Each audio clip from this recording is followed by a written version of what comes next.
معلش معيش اكل. انا كنت انا كنت بنده عليك بس. انا كنت بنده عليك، انا اسف. انا اسف. عندنا دي بس ان شاء الله يعني ايه. المره الجايه هجيب لك حاجه معايا. انا ما اعرفش انت بتاكل ايه بس هجيب لك حاجه معايا. معيش والله، ما فيهاش حاجه. ما فيهاش اهي، تعالى بص عليها. تعالى بص على الشنطه، ما فيهاش حاجه والله. اهي. اهي تعالى هديك الحريه ان انت تنط على الشنطه واعمل اللي انت عايزه. خد يلا. تعالى ما تخافش.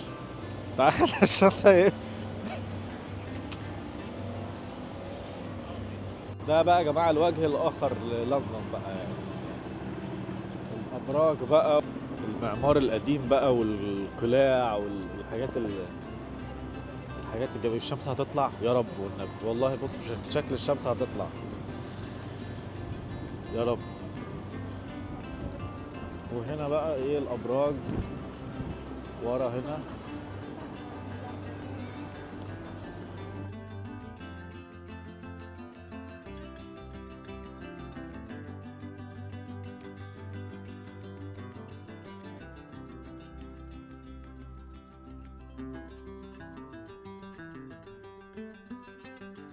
اكيد التطور مطلوب بس برضو المباني القديمة ليها كده رونق جميل يعني.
دخلت ان انا اجيب تذكره بصراحه، كنت عايز اخش بس انا بصيت لقيت المكان كبير جدا. ان انا محتاج يوم كامل بس عشان انا اخلصه يعني او مش هخلصه ده، بس محتاج يوم كامل عشان اعمل بس الف بالتراك. ف فبصراحه بالنسبه لي ما مش معيش وقت بصراحه لان النهارده مسافر. ف نروح بقى نشوف بقى اي حاجه تانية يعني.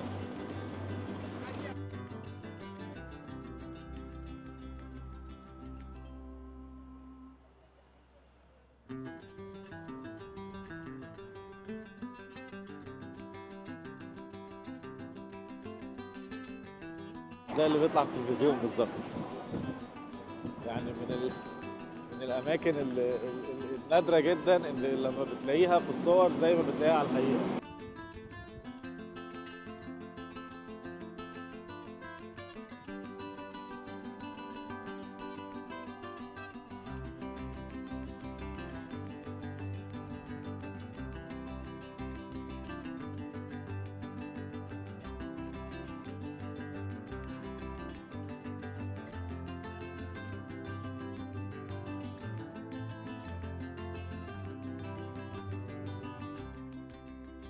وبلدي بلدي يا بلدي، بلدي بلدي يا بلدي. بصراحة المكان ده جميل قوي. التاور بريدج جميل جدا، بس انا للاسف انا معايا الشنطة بتاعت السفر، فلان انا مسافر كمان شوية فما ينفعش ان انا اطلع. حاولت اطلع هنا بس قالوا لي لا. وبعد ما عملت التيكت يعني عملت التيكت وجيت بقى عند البوابه السكيورتي قال لي للاسف مش هينفع تطلع بالشنطه. طب اسيبها فين؟ طب في لوكر هنا مثلا قال لا، اقرب مكان ليك في الستيشن، لازم تروح تسيب الشنطه في الستيشن وتيجي ومش عارف ايه. فقلت لهم طب رجعوا لي التذكره يا جماعه، يعني رجعوا لي التذكره عشان انا مش اكيد يعني 22 استرليني يعني مش قال لي لا ده مفيش مشاكل هنرجع لك التذكره. ورجعوا لي التذكره بصراحه، ودي كانت حاجه كويسه يعني تحسب لهم يعني. مكان تاني كان قال لك لا ما بنرجعش تذاكر يا كابتن.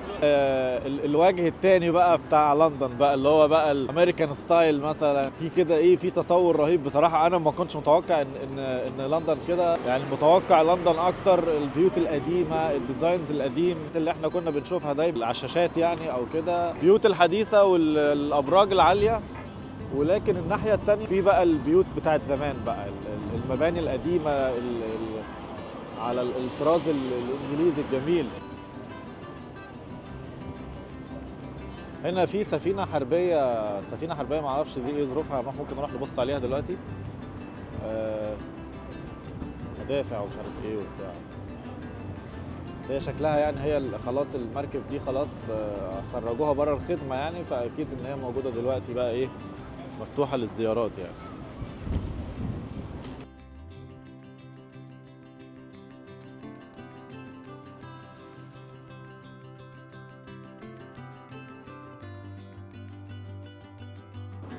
البريدج الجميل يا جماعة، يعني كوبري سلا والناس الجميلة بتاعت اسماعيلية أكيد أكيد يعني عارفين.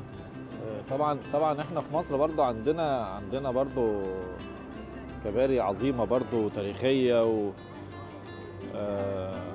واسماعيلية برضو عندنا برضو كباري مبنية من أيام الإنجليز ومن أيام الفرنسيين.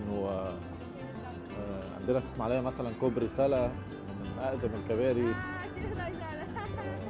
يعني عندنا تاريخ، احنا برضو احنا كمصريين عندنا تاريخ كبير كبير قوي. محتاج بقى مش محتاج فيديو، لا ده محتاج فيديوهات بصراحة يعني. زي ما انتم شايفين بصراحة في كده يعني، في كده حاجة جميلة في الجو.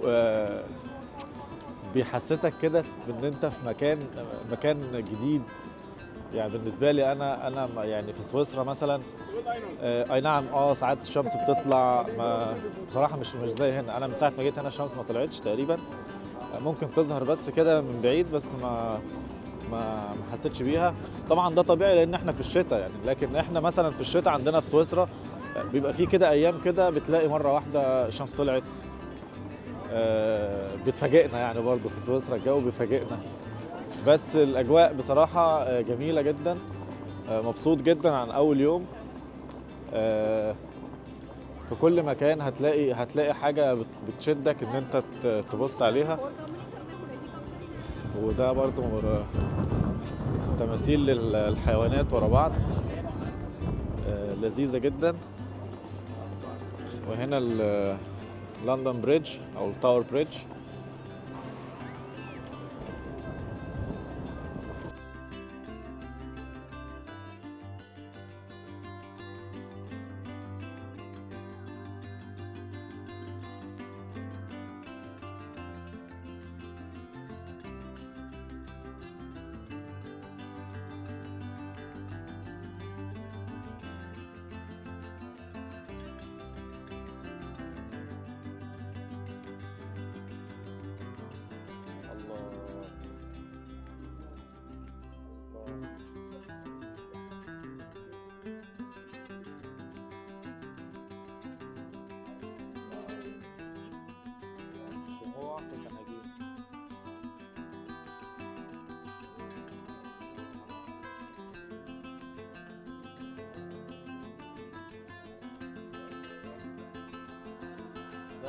ده بصراحة أكتر حاجة شدتني هنا.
هوت دوج على الفحم، دي اللي كانوا بيحاربوا بيها.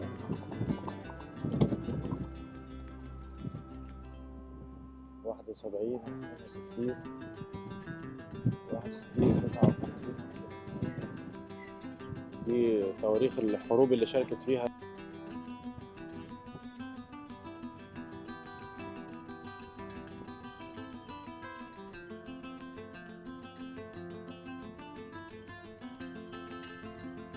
ستيشن بتاعت لندن.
انا ابتديت اجوع بصراحه،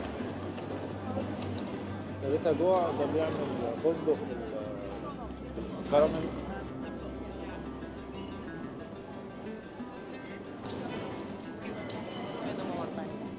فندق الكراميل عندنا في سويسرا بيعملوه باللوز.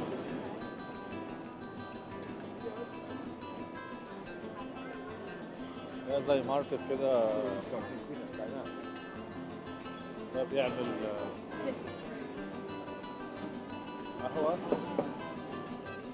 ده بيعمل قهوة، وده مخبوزات. والله هو مخبوزاته ريحتها حلوة، مخبوزاته ريحتها جميلة بصراحة.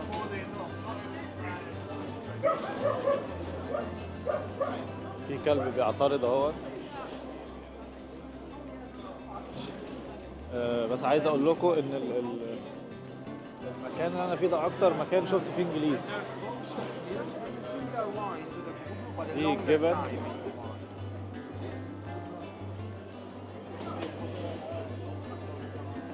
تورت،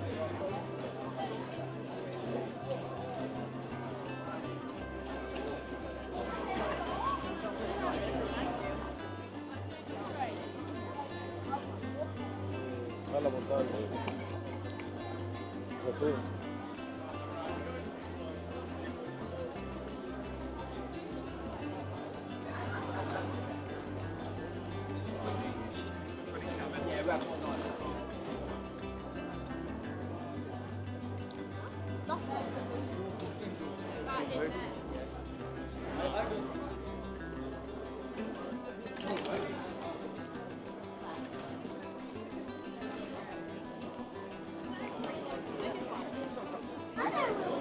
السوق ده اللي عند الستيشن محطة القطار.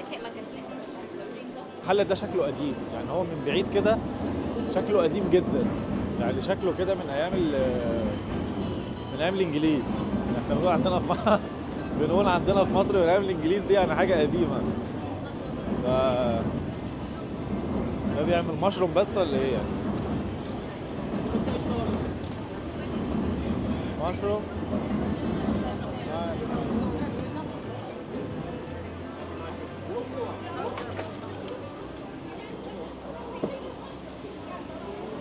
هو اداني هدوء بصراحه. انا مش، بسم الله الرحمن الرحيم.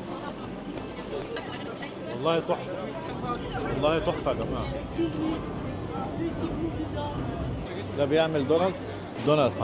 عندي صاحبي كريم ما شاء الله عليه بيحب الدوناتس قوي. مره كنا خارجين انا وهو، لقيته مره واحده كده قال لي انا جبت شويه دوناتس عشان اجوهم في الطريق. لقيته جايب كيس مثلا فيه 10 قطع مثلا. هو اكيد هيشوف الفيديو وهيسمع الكلام ده.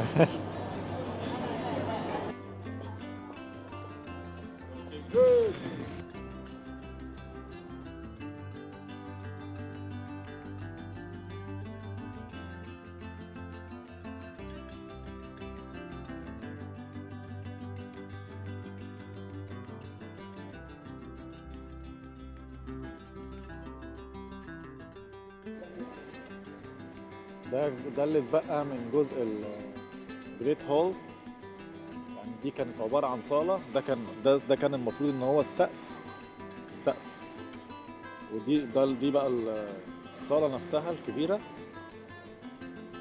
وهنا ده شكلها زمان، يعني شكل الخشب اللي هو كان مغطيها من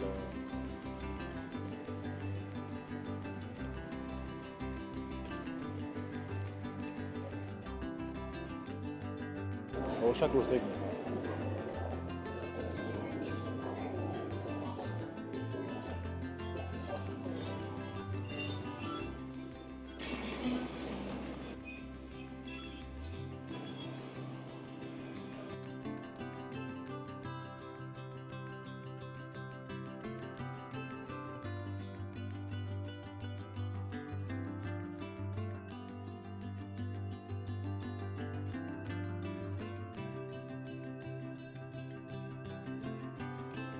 في بالونات طارت من حد هناك اهي،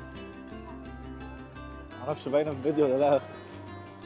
دي طارت من حد والهوا ده بجد بقى حسسني ان انا فعلا في مكان انجليزي. بحاول ان انا ادور على مطعم بيعمل اكل انجليزي، بس بصراحه لحد دلوقتي مش لاقي، يعني مش لاقي مطعم بيعمل. لان انا اصلا بصراحه معرفش هل في حاجة انجلترا متميزة بيها في الاكل او حاجة زي كده. بصراحة انا ما عنديش المعلومة دي، بس كل اللي اقدر اقوله انا هدور. بس خلاص انا جوعت، يعني خلاص المفروض ان انا بقى اقعد في اي مكان، يعني اقرب حاجة هتقابلني هقعد اكل فيها. بس اتمنى لو اجرب حاجة انجليزية يعني.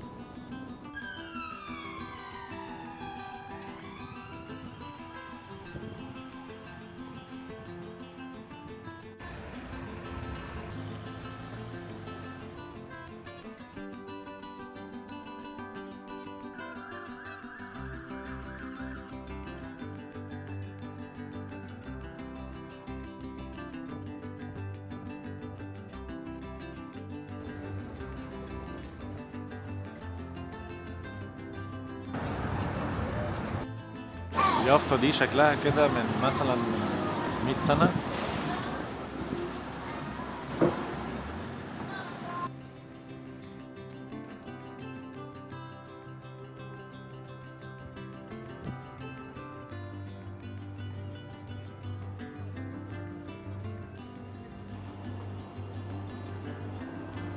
هارودز مكان ابننا محمد الفايد الله يرحمه، هو باعه طبعا، باعوا لقطر، الأسرة الملكية يعني في قطر هم اللي اشتروه. في مطعم هنا اسمه بيت الزيتون، عمال ادور عليه مش لاقيه.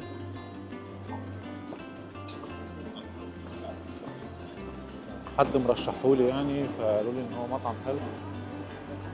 بصراحة انا جوجل ماب اداني المكان هنا بس مش لاقيه. بيت الزيتون دي بس هو يعني على جوجل ماب اسمه بيت الزيتون، بس هو هنا مكتوب على الماشي. هو طلع تيك اواي، فتاكل على الماشي زي ما مكتوب بره على المطعم.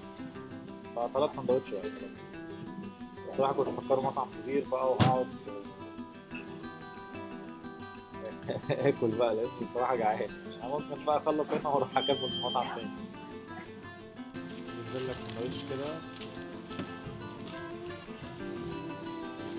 نجرب بقى ونشوف الموضوع هيبقى ايه. معمول ده سندوتش فاهيتا معمول بعيش فينو، جميل جدا بصراحة. هو بيعملوا سندوتشات بس، المطعم بيت الزيتون بيعملوا سندوتشات بس بصراحة السندوتش كان طعمه حلو قوي، يعني طعم من زمان قوي ما دقتوش. البصل كده مع الطعم اللي هو بتاع زمان، يعني حاجة كده بجد يعني. أنصح بشدة للي عايز حاجة سريعة، ما خدش 5 دقايق، حاجة سريعة وطعمها حلو. سندوتش حوالي 9 جنيه استرليني. أنا شايف إن سعره مناسب بالنسبة للمكان اللي إحنا فيه يعني. بص، هو أنا بصراحة ما بحبش الكنس عامة يعني، بس أنا شميت ريحة هنا رجعتني عمري كله. يعني انا واقف هنا شامم ريحه رجعتني عمري كله بصراحه. حاجه بجد مبهره يعني. يعني انا واقف بس بشم وهنا في كلمة حلال خلاص يعني، بجد يعني حاجة جميلة يعني.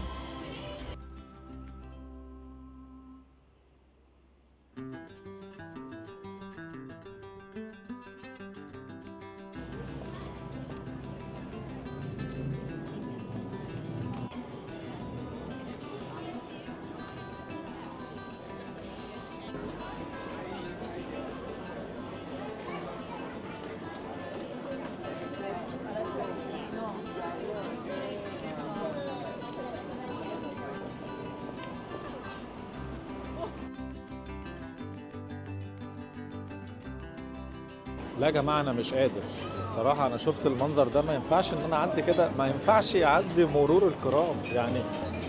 بتهزروا؟ إزاي؟ إزاي يعني؟ إزاي؟ إزاي؟ إزاي يا جماعة؟ إزاي أعدي من هنا كده وأمشي كده؟ ها إيه بقى؟ دي كنافة على فكرة، كنافة. مش غير ان احنا نقول ان الحياة هنا اسرع بكتير من مدن كتير في اوروبا، بلاد كتير في اوروبا الحياة اهدى شوية. هنا في حركة كبيرة جدا، محدش فاضل حد. عجبتني بصراحة البلد، عجبتني. كانت محتاجة ايام كتير، مش محتاجة بس 3 ايام يعني. انا جيت 3 ايام بس، لا هي محتاجة اكتر من كده، محتاجة على الاقل اسبوع يعني. نديها مثلا ايه، نديها 10 من 10.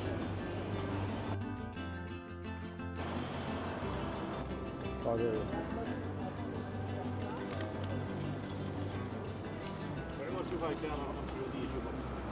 صراحة يا جماعة الطابور طويل قوي.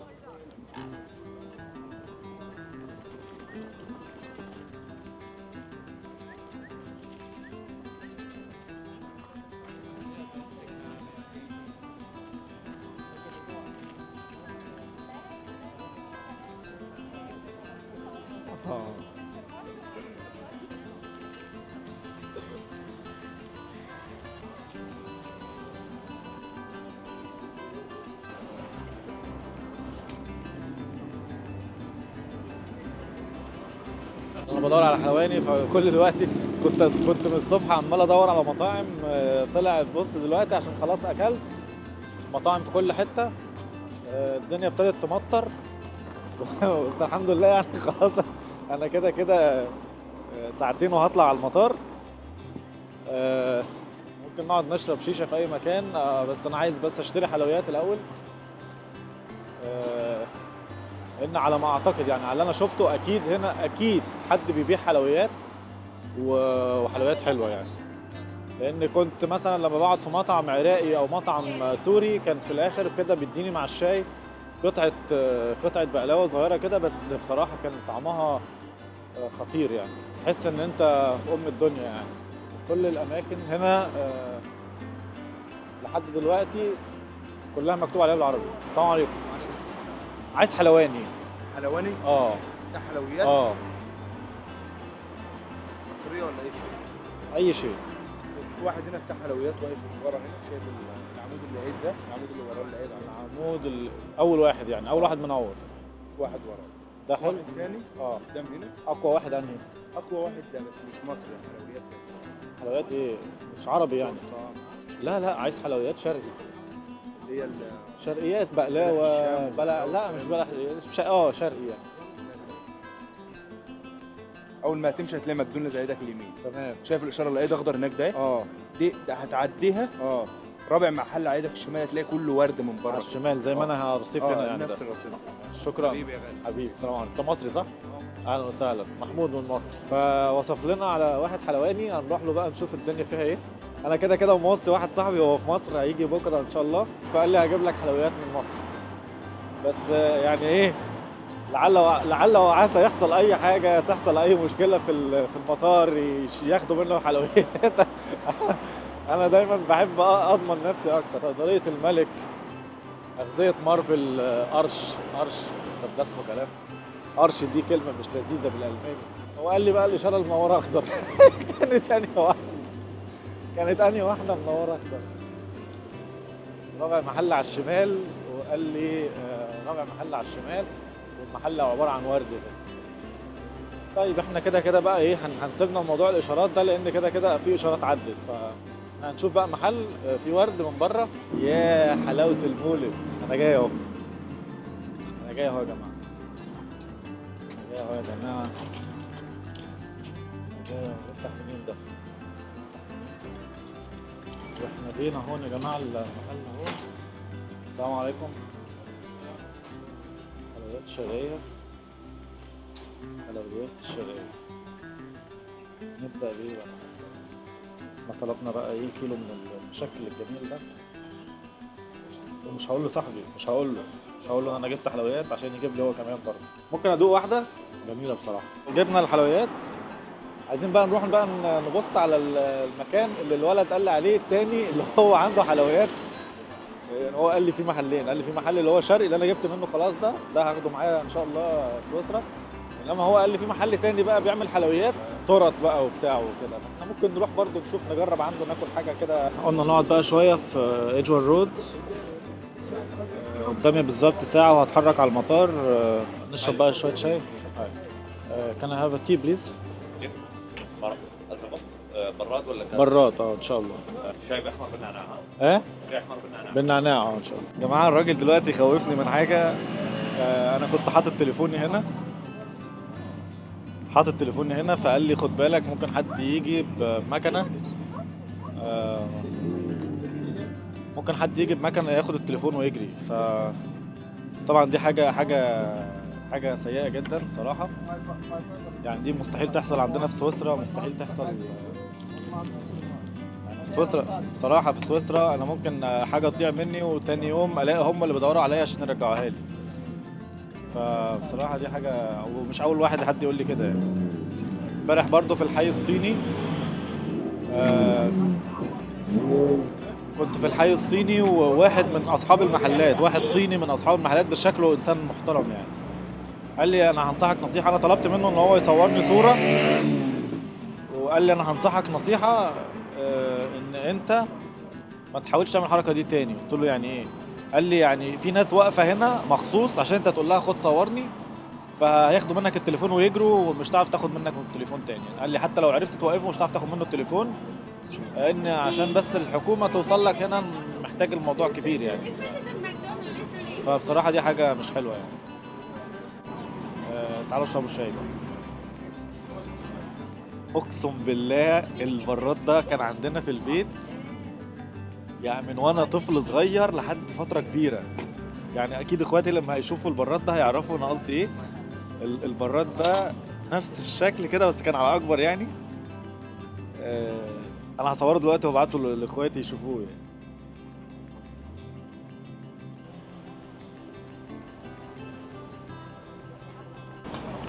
طلبنا كنافه يا جماعه بالجبنه، كنافه ناعمه بالجبنه بطريقه خطيره. جبتها مره في مصر من حلواني سوري برضه، بصراحه ما كانتش حلوه.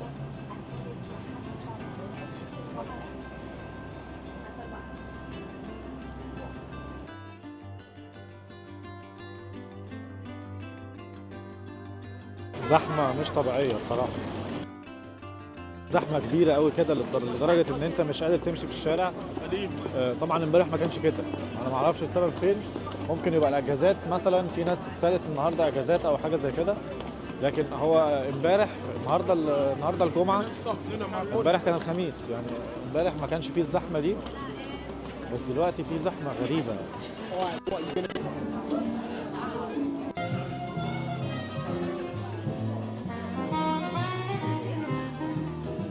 نودع لندن بحلوها بمرها بكل حاجه، بس مش متضايق قوي ان انا ماشي، لان ان شاء الله بعد بكره طالع رحله تانية. اعتقد يعني ان هو خلاص بقى دي نهايه الفيديو دلوقتي،